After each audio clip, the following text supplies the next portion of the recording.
Les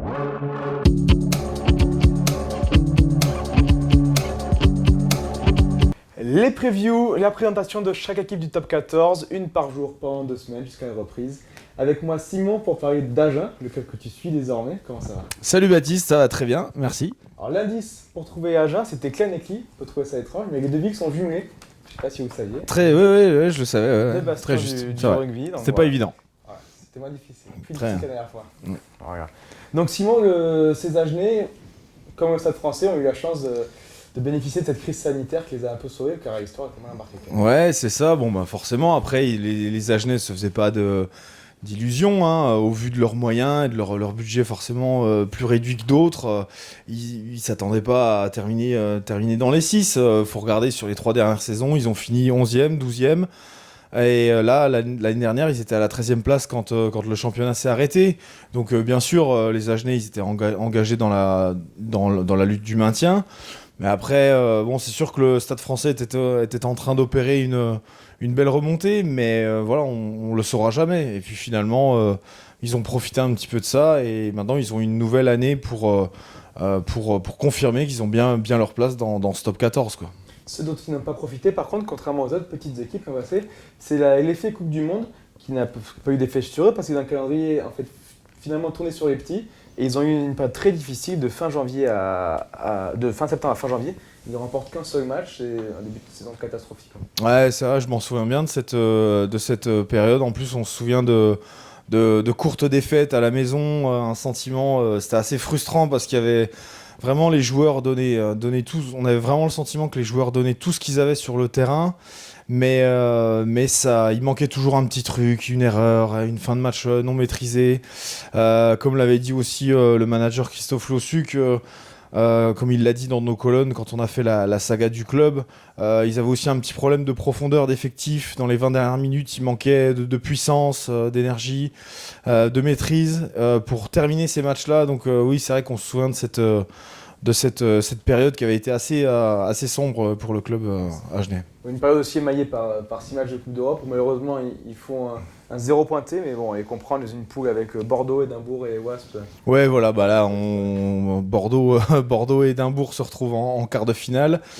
Ces deux équipes ont toujours avaient clairement ciblé ces compétitions. Donc là, les Agenais, surtout au vu de d'une certaine légèreté dans leur effectif, ils pouvaient pas se permettre de jouer cette compétition. Donc forcément, ils ont opéré des rotations. Ils l'ont traversé et puis voilà, puis la suite des événements leur a donné raison parce que finalement cette crise sanitaire a éclaté malheureusement, mais le club a pu être sauvé en top 14. Très bien. Est-ce que tu serais d'accord pour dire que sur le papier, cette équipe agenaise est peut-être la moins sexy du championnat avec Bayonne? La moins était Oui, peut-être. Après, ça va être difficile de repasser tous les effectifs là comme ça. Était sûrement, en tout cas, je dirais que c'est plus le cas cette année. Je sais pas si tu on va en parler avec les transferts. On va en parler, voilà, on va parler des transferts. C'était peut-être le cas l'année dernière, mais voilà, plus cette année. D'accord. Je te laisse. Donc pour clore cette partie, on revient juste sur les départs du club. Donc Negrotto, Tuffelé, Chabaudy, Demarco, Meurdet, Motoc, Chauveau, Berdeux, Vincent, Conduché, Massilez-vous. Qui va manquer au club pour toi ? Qui va manquer ? Moi, j'identifie deux joueurs qui vont terriblement manquer au SUA. C'était deux joueurs qui avaient une place de choix dans les cœurs des supporters agenais. Le premier, c'est le deuxième ligne australien Tom Meurdet, qui n'était rien de moins que le leader de l'alignement agenais. Un mec très régulier, constant, sur qui on pouvait toujours, je crois. Sur qui on pouvait toujours compter, et vraiment un leader dans le comportement, et puis encore une fois quelqu'un de très précieux en touche. Tom Meurdet a finalement été libéré 1 an avant la fin de son contrat par les dirigeants agenais, parce qu'il a eu une offre venant d'une franchise japonaise dont on imagine qu'elle ne pouvait pas être suivie par le SUA. Donc bon, c'est une très bonne chose pour lui, mais il va manquer. Et surtout, c'est l'ouvreur Léo Berdeux qui rentre, qui après deux très bonnes saisons au SUA, qui rentre dans son club à Lyon, parce qu'on n'oublie pas que c'était un prêt. Donc c'est sûr que ces deux joueurs vont manquer. Après, est-ce qu'ils vont être remplacés? Je crois que oui. Je crois que oui. Je vais pas avancer sur. Un dernier nom qu'on peut citer, c'est peut-être Massillez-vous, même si tu es moins présent là. Oui. Ça reste un cadre du club. Oui, bah ouais. Bien sûr, Massillez-vous, voilà, c'est toujours précieux d'avoir un ailier avec de tels appuis dans sa ligne d'attaque, c'est sûr. Mais bon, ça n'a quand même aucune commune mesure avec les deux joueurs que je t'ai précédemment cités. Ça se passé, bien sûr.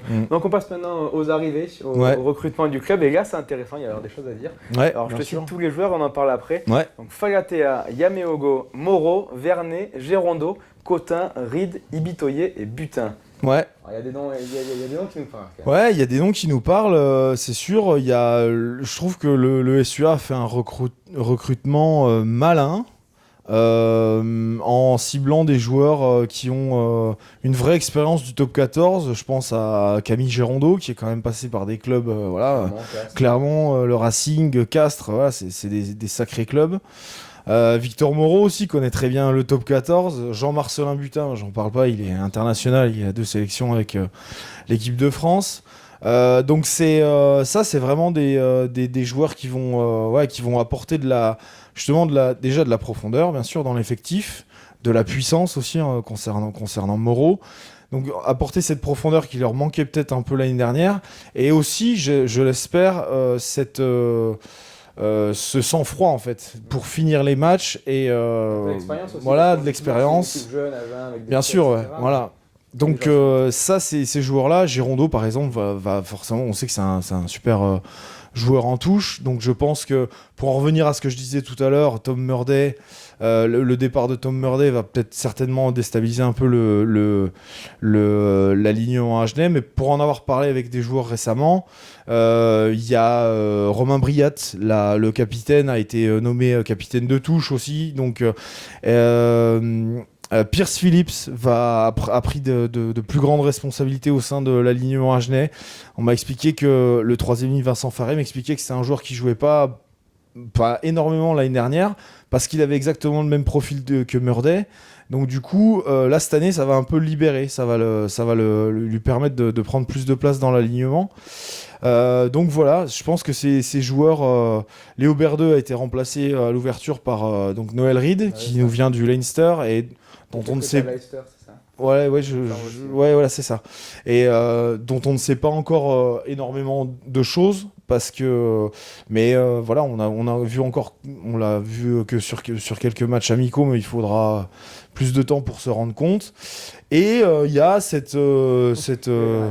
le dernier, donc Gabriel Ibitoye, qui, aussi surprenant que cela puisse paraître, a fait le choix à seulement 22 ans et après 3 bonnes saisons au Harlequins, de quitter l'Angleterre.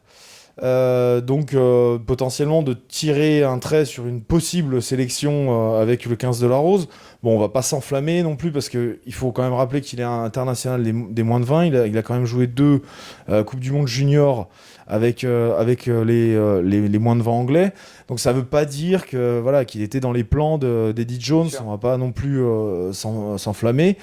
Mais quand même, c'est assez rare de voir un joueur aussi jeune, puis avec un tel potentiel, s'engager aussi rapidement en France. Le choix est étonnant, avec tout le respect qu'on a pour Agen, un jeune international, un athlète international anglais, rejoindre la lutte pour le maintien. Ouais, alors du coup, oui, c'est vrai que c'est pas facile, surtout que cette lutte pour le maintien, elle est moins rude, traditionnellement moins rude en Angleterre.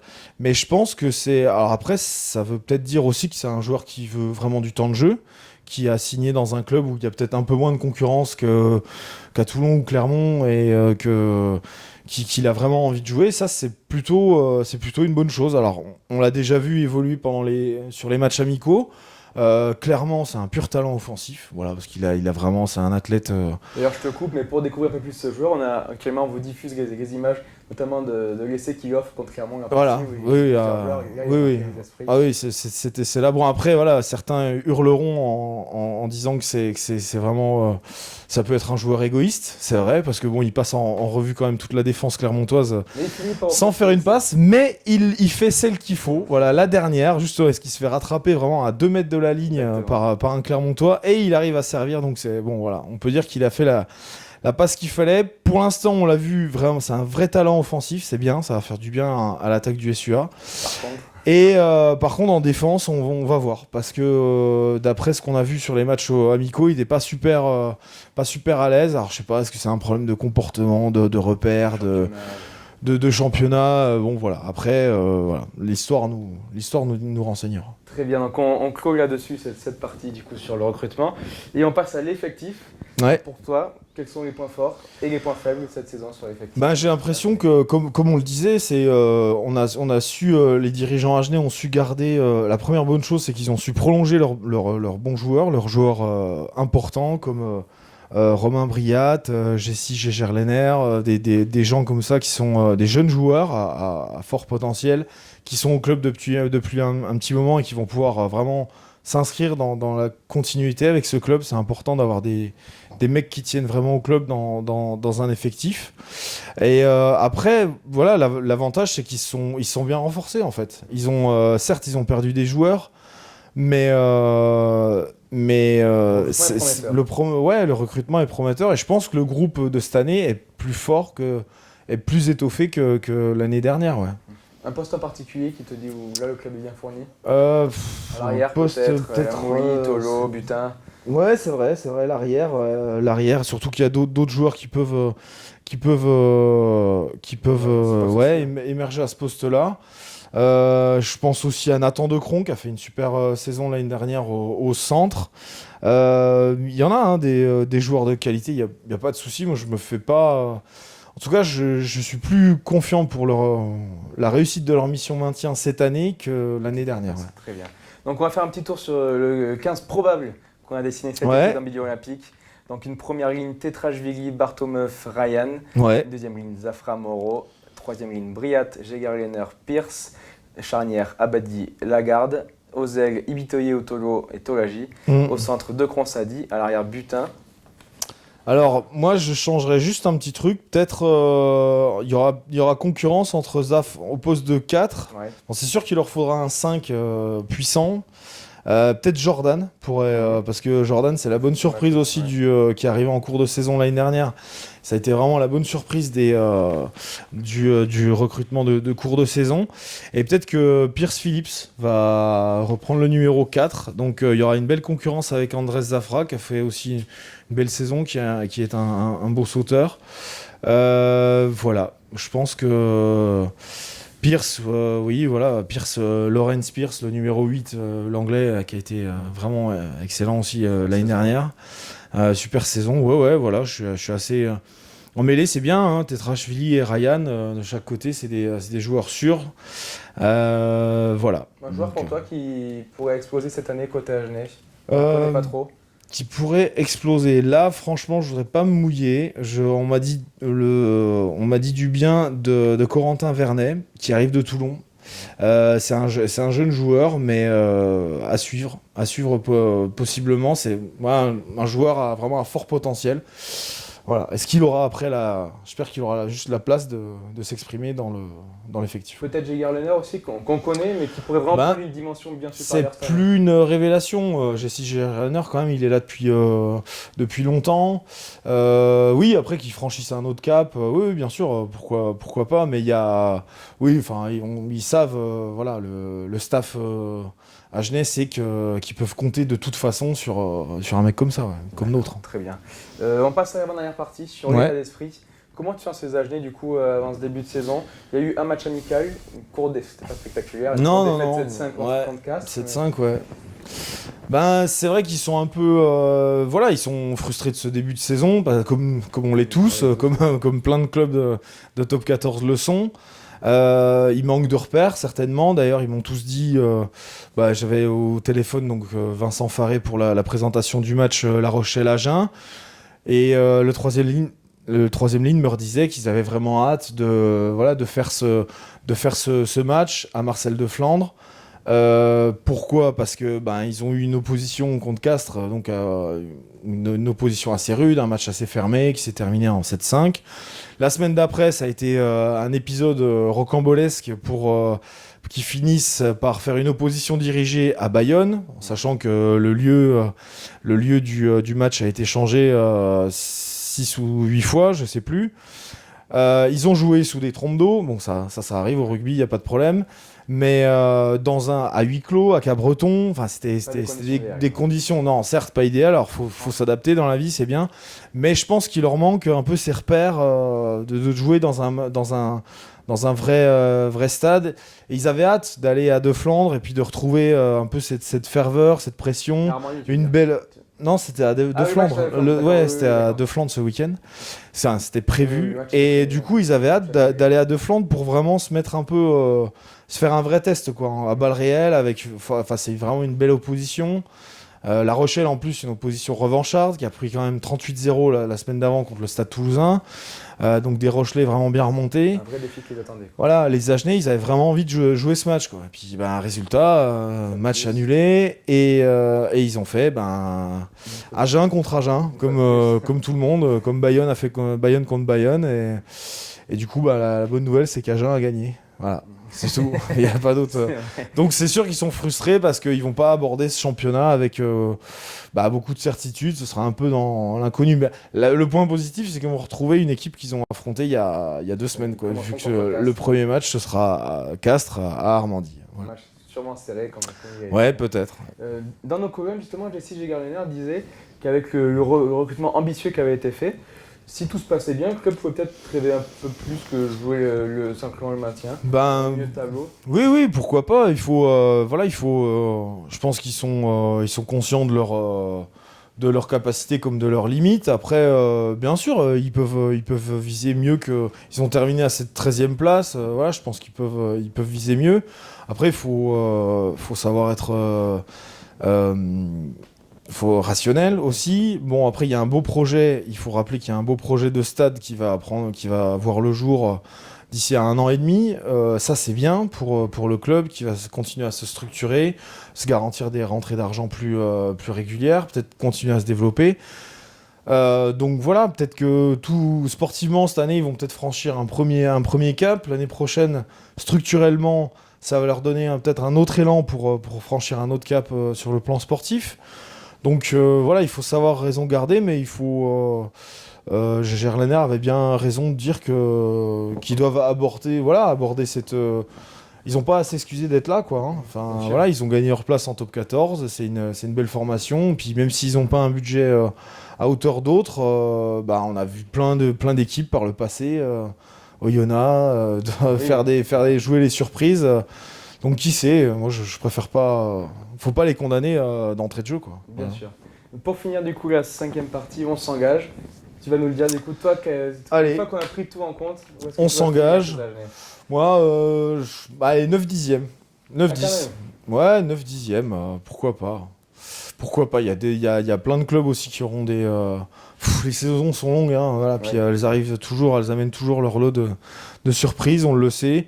10e, moi je pense, c'est jouable, vu leur effectif, s'ils sont relativement préservés par les blessures, et si on peut jouer cette foutue saison, bien sûr, pourquoi pas. Très bien, c'est ambitieux.